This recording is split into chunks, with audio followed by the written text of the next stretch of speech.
यीशु ने जवाब दिया, तू खुद कहता है मैं हूं। मैं इसलिए पैदा हुआ और इसी वास्ते दुनिया में आया हूं, हक पर गवाही दूं। जो कोई हकानी है वो मेरी आवाज सुनता है। मेरा तूने उससे कहा हक क्या है? खुदावन के कलाम के पढ़े और सुने जाने के वसीला से, सीखे जाने के वसीला से हम सब पर खुदा की बरकत हो। आमीन आमीन। अभी हमने जो तिलावत की है, इसमें जब यीशु मसीह की पेशी होती है तो वो पूछता है, उससे सवाल किया। यीशु कहते हैं मैं हक पर गवाही देता हूं। किस बात पर गवाही देता हूं? हक पर। मैं कोई नया काम नहीं कर रहा, मैं हक पर, जो सही बात, हक का मतलब होता है जो दुरुस्त बातें हैं, मैं उन पर गवाही देता हूं, वही बताता हूं। और जो हकानी होते हैं, अमल करने वाले होते हैं, वो उन्हें सुनकर पिक करते हैं, उनको अपने दिल में रखते हैं, उन पर अमल करते हैं। बस यही काम मैं करता हूं। उसने कब सवाल किया यीशु पर, हक क्या है? हक क्या है? सो आए इससे सीखेंगे। इससे पहले मैं एक और आयत देना चाहता हूं ताकि सीखना आसान हो जाएगा। रोमियो में आएंगे मेरे साथ।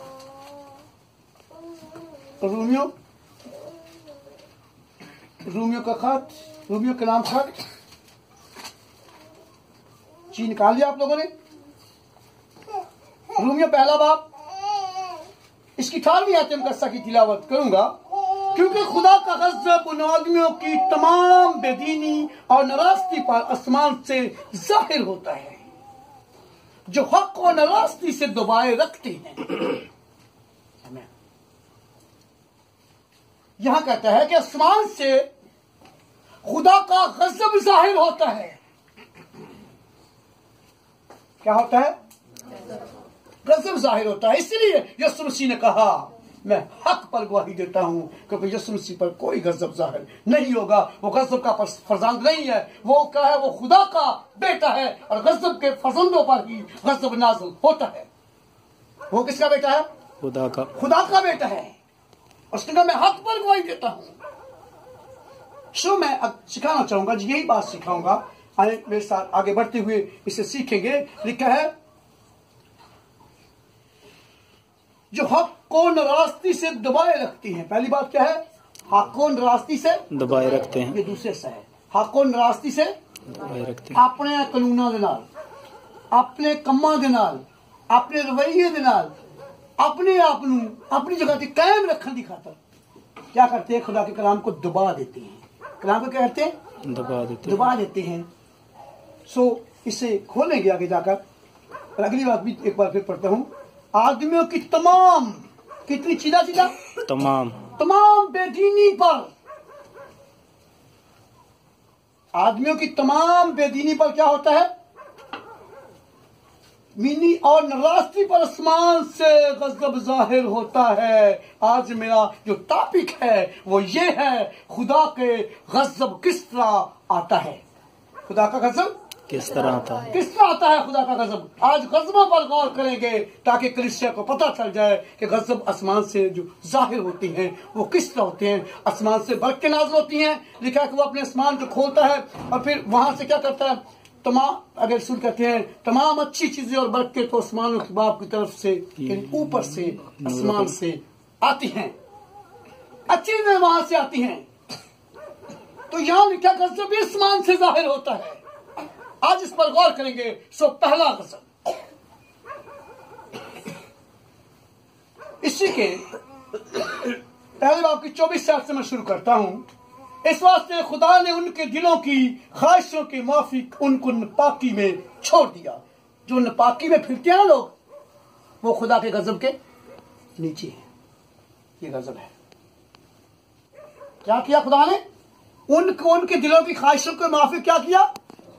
नापाकी में छोड़ दिया। गज़ब उन पर यह गज़बदार हुआ कि उनको गंदी शर्तों के लिए छोड़ दिया, नापाकी में छोड़ दिया। बड़ी चीजें बताऊंगा मैं आज। ख्वाहिशों के माफिक नापाकी में छोड़ दिया, उनके बदले आपस में बेहुरमत किए जाएं। इसलिए उन्होंने खुदा की सच्चाई को बदलकर झूठ बना डाला और मखलूकात की ज्यादा परस्तश और इबादत की बनिस्बत उस खालिक के जो अब तक महमूद है। इंसानों की क्या की? तस्तश की। किनकी की? इंसानों की, कीड़ों की, मकोड़ों की। उन्होंने खुदा की सूरत को कीड़ों मकोड़ों में क्या किया? बदल दिया। यानी अपनी रवायतों को कायम करने के लिए, कवानीन को कायम करने के लिए, अपनी रास्ती के निरास्ती के साथ, अपनी निरास्ती के साथ उन्होंने हक को दबा दिया। यस्सु ने कहा हक। उसने पूछा हक क्या है? हक हमेशा लोग दबाते रहते हैं। हक यह बाइबल में कैसे कि पूरी दाया की जखीरा खाना में लाओ। असिया ने चल कोई नहीं थोड़ी दे देने, तो असी अपने रवैये से क्या करते हैं? हक को, पूरी बात जो होती है, जो सही असली बात होती है, उसे दबा देते हैं। हम हकानी नहीं है। अब उसने कहा हकानी मेरे कलाम को सुनते हैं, उस पर अमल नहीं करते हैं। जो हकानी है, हक को मानने वाले हैं। हक कौन है? हक कौन है? और भाई यीशु मसीह ने क्या कहा था? राह, हक और जिंदगी मैं। जो हकानी है वो हक को मानते हैं, हक की बातों पर अमल करते हैं। यानी खुदा के बेटे यीशु की हम बातों पर क्या करते हैं? अमल करते हैं और हमेशा की जिंदगी के वारिस होते हैं। और वो तरह तरह की बरकतें और नेमतें हासिल करते हैं। जो आपको रद्द करते हैं उन पर खुदा का गजब ज़ाहिर होता है। दूसरा गजब, पहले गजब में हमने देखा है उनको गंदी शिफ्तों में छोड़ दिया। इसी सबब से खुदा ने उनको गंदी शिफ्तों में छोड़ दिया, यहां तक कि उनकी औरतों ने अपने तबई काम को खिलाफ तबाह काम में बदल डाला। इसी तरह मर्द भी औरतों से काम छोड़कर आपस की शेवत में मस्त हो गए। यह क्या है? खुदा का आदमी शैतान करा रहे हैं। लोग कहते हैं शैतान करा रहे हैं, पर बाइबल में यहां तो क्या कि यह खुदा का गजब है। यह उन पर खुदा का गजब है कि उनके दरमियान बुरी काम पाए जाते हैं, उनको छोड़ दिया गया है। जो कुछ मर्जी करते रहो, सारे निजात भी पैदा नहीं हुए। अगर आप पीछे जाके पढ़ते हैं इसकी मिसाल की किताब में, तो वहां यह भी लिखा है कि कुछ ऐसे हैं जिनको हलाकत के लिए पैदा किया गया है। सबको निजात के लिए नहीं, हलाकत के लिए। एक खानदान होता है, उसमें लिखा है एक ले लिया जाएगा और एक छोड़ दिया जाएगा। दो चक्की पीसती हूँ, एक ले ली जाएगी, एक छोड़ दी जाएगी। मैं बाप से बेटे को अलग करूंगा और बहू से सास को अलग करूंगा और माँ से बेटी को क्या करूंगा? अलग करूंगा, जुदा करूंगा। यानी कि खुदा को जो पसंद आते हैं उन्हें जुदा करेगा, सबके लिए नहीं है। सब कितने मजूसी चले थे और वहां सारे पहुंच गए थे? नहीं, चंद पहुंचे थे ना। ऐसे ही सारे कोशिश कर रहे हैं, तमाम डिनोमिनेशनों के लोग, तमाम मज़हब खुदा के पास जाने के लिए, लेकिन सब वही पहुंचेंगे जो हक की बात को कबूल करके उस पर अमल करते हैं। आमीन। तीसरा गजब, जिस तरह उन्होंने खुदा को पहचानना नापसंद किया, जिस तरह उन्होंने खुदा को पहचानना नापसंद किया, उसी तरह खुदा ने भी उनको नापसंदीदा अकल के हवाले कर दिया ताकि नालायक हरकतें करें। मैं घर से तो बात नहीं कर रहा, बाइबल से कर रहा ना। ये जो नालायक हरकतें करते फिरते हैं सारे इन्होंने शैतान ने चुकिया है। शैतान ने नहीं, बल्कि खुदा ने उनको शैतान के हाथ में दे दिया है। यह खुदा का गजब है। खुदा रोकना चाहे तो रोक भी सकता है। आपको पता है एक नबी इसराइल पर लानत करने के लिए जा रहा था, बिलहाम नबी। उसी दिन फरिश्ते ने आकर उसके सामने खड़ा हो गया और उसकी गदी ने वहां वो गिर गई। उसने मारना शुरू किया, फिर गदी बोली। एक सामने फरिश्ता तलवार लेके खड़ा है, अगर मैं आगे बढ़ूंगी तो वो हमारे सर को उतार देगा। खुदा ने उसको रोका। अभी मलक बादशाह जो था वो इब्राहिम की बीवी को ले आया और खुदा ने उसके साथ कलाम किया, यह मेरे बंदा की बीवी है, इसे ना छूना। रोका उसको जी, रोका जी। इसीलिए खुदा ने कहा जब तुम दुआ करो तो कहो ऐ हमारे बाप हमें बदी से बचा, हमें बदी से बचा। जो कसम से या बदी से बचाए नहीं जा रहे, वो समझ रहे हैं कि खुदा का उन पर गजब है। जो उसके प्यारे हैं उनको रोकता है, उनको कहता है बेटा ये काम ना करना, रोकता है।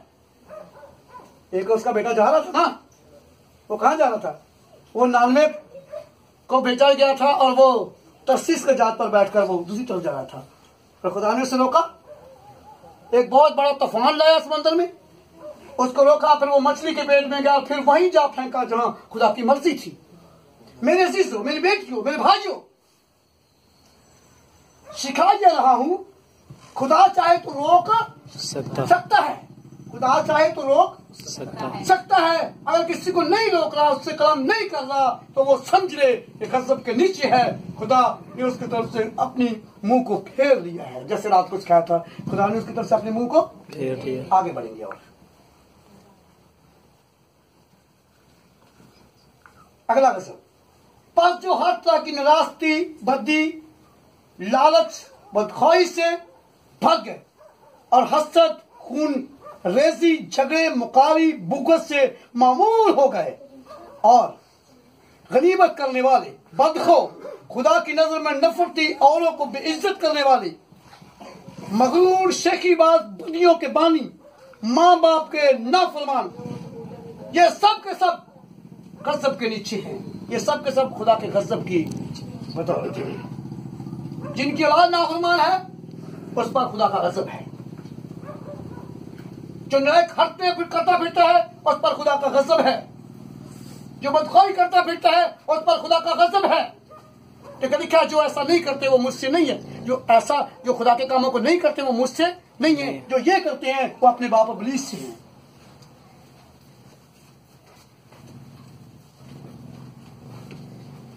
हालांकि ये खुदा का हुक्म जानते हैं, हालांकि ये खुदा का हुक्म जानते हैं। ऐसा करने वाले मौत की सजा के लायक हैं, फिर भी न फकत आप ऐसे काम करते हैं, बल्कि औरों को करते देखकर खुश भी होते हैं। ना करते हैं, बल्कि आप ही नहीं करते, औरों को करते हुए देखकर क्या करते हैं? खुश होते हैं। औरों को देखकर खुश होते हैं, उनको बुरे काम करते देखते हुए खुश होते हैं, उनके साथ शामिल हो जाते हैं। लेकिन जो खुदा के होते हैं, उनको कहता है ठट्ठेबाज की महफिल में खड़े ना होना, बाकी जाके पंखड़े भी बांध रहे, तो खुदा उन्हें कुछ नहीं करता। आमीन। ठट्ठेबाज की महफिल में खड़े सो मेरे चीजों,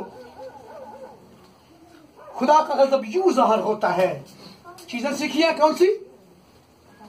बदी, झगड़े, लड़ाइयां, बेअक्ली, शबद प्रस्ती और फिर बेशुमार चीजें यहां बताई गई हैं। ये सब का सब क्या है? गज़ब है। ये सब का सब क्या है? सजा क्यों मिलनी? सारी छठ बेची होएगा तो सजा मिलेगी, तो ये सारी चीज ना होएगा फिर सजा नहीं मिलेगी, फिर नहीं मिलेगी सजा।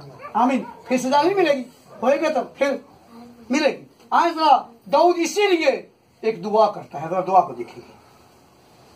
दाऊद कहता है ज़बूर 115 में उसकी 43 आयत में, हक की बात को मेरे मुंह के सामने से जुदा ना होने दे। कहता है हक की बात को मेरे मुंह से के सामने से जुदा ना होने दे। हक की बात को कभी मुझसे जुदा ना करना। वो दाऊद जानता था, उसने कहा मुझसे हक जुदा ना करना, मैं हमेशा हक की राह पर चलूं और वही करूं जो खुदा की मर्जी के मुताबिक है। इसलिए उसने दुआ मांगी। तो ये असराई लोग, सियाने लोग थे, अक्लमंद लोग थे, वो जानते थे। वो क्या करते? यहूदियत सही लोग जो थे, उनके पास शरीयत थी, उलमा थे, उनको सिखाते रहते थे शरीयत, वो जानते थे। इसीलिए जैसे ही यीशु मसीह ने आकर गवाही दी, देना शुरू की, बपतिस्मे के लिए गया, उससे पहले भी एक शख्स रहा था, यूहन्ना बपतिस्मा देने वाला, उसने उनको गवाही दी कि देखो खुदा का बदला आ रहा है। गवाही दी जी, उन्हें हक पर गवाही दी जी, उन्होंने फौरी मान ली। उन्होंने वहां लिखा है, मत्ती की इंजील में लिखा है कि फिर लोग मसूल रहने वाले, फकीर, फरीसी, फिर लिखा यहूदी, फिर ये भी लिखा है कि सिपाही, फिर बहुत सारे लोग उसके पास आए और वो नबी उसी दम अपनी जुबान खोल के कहता है शाम के बच्चों, तुम्हें किसने जिता दिया कि आने वाले गजब से भागो। उन्हें पता था कि आसमान से गजब नाज़िल होते हैं, इसलिए उन्हें कहता है तुम्हें किसने बता दिया कि आने वाले गजब से भागो। उन्होंने कहा एक ही चीज हमें गजब से बचा सकती है और वो ये थी पानी का बपतिस्मा। इसीलिए उन्होंने कहा हमें बपतिस्मा दे दीजिए ताकि हम गज़ब इलाही से बच जाए, हमें बपतिस्मा ले दीजिए, हम मसीह की मौत में शामिल हो जाए ताकि हम आने वाले गज़ब से बच जाए। आने वाला गज़ब भयानक है। जमीन पर जो गज़ब है हमारी औलाद को नाफरमान कर देता है, हमारी बीवियों को बदकार बना देता है, मर्दों को बुरे कामों पर करने पर मजबूर कर देता है, घरों में झगड़े लड़ाइयां होती हैं, वो लिखा के वो ऐसे गंदे काम करने वालों के बानी बन जाते हैं। बानी कौन होते हैं? नए नए गुनाह पैदा करने वाले, नई नई चीजें दरियाफत करने वाले। जो चीज कोई बनाता है पेश करता है वो उसका क्या है? बानी है। उसका क्या है? बानी है। क्या आप गज़ब इलाही के नीचे रहना चाहते हैं? जो ज़ाहिर हुआ किसी ने असी करी आखी ना, खुदा वैरी दुश्मन नू ये सजा ना देवे, ओदी धी नस जाए। कहते हैं वैरी दुश्मन नू ये सजा ना खुदा देवे, ओदी बीवी बदकार हो जाए। वैरी पैना खाएंगे, वैरी दुश्मन नू ये सजा ना नहीं, ओदा बंदा बाहर धक्के खांदा रहे। सो अगर बेटियां और भाई इनसे बचना चाहते हैं तो आज दरवाजा खुला हुआ है। वो चाहता है आओ मेरे फर्जंद बनो। यस्सु की तालीम को, यस्सु की वो बात जो बादशाह को कही गई थी, मैं हक पर गवाही देता हूँ, यस्सु ने हक पर गवाही दी है। उसने कहा जब तक कोई नए सिर से पैदा नहीं होगा वो खुदा की बादशाह में दाखिल नहीं हो सकता। और बादशाह में वही दाखिल होंगे जिन पर गज़ब इलाही नहीं है, जिनके ऊपर से तमाम चीजों को हटा दिया गया है। आपके लिए खुशखबरी है, खुदा का बंदा पौलुस रसूल रोमियो उसके पहले 8वें बाब की पहली आयत में कहता है अब जो मसीह यस्सु में है उन पर सजा का हुक्म नहीं है। ना ये गज़ब है ना आने वाली सजा है, बल्कि वो सजा से निकलकर, मौत से निकलकर हमेशा की जिंदगी के वारिस बन गए हैं। अगर आप आज इस बात को कबूल करते हैं तो मेरे साथ खड़े हो और खुदावंद की जोर दुआ मांगना शुरू करें। भाई साहब के साथ मिलकर दुआ करें।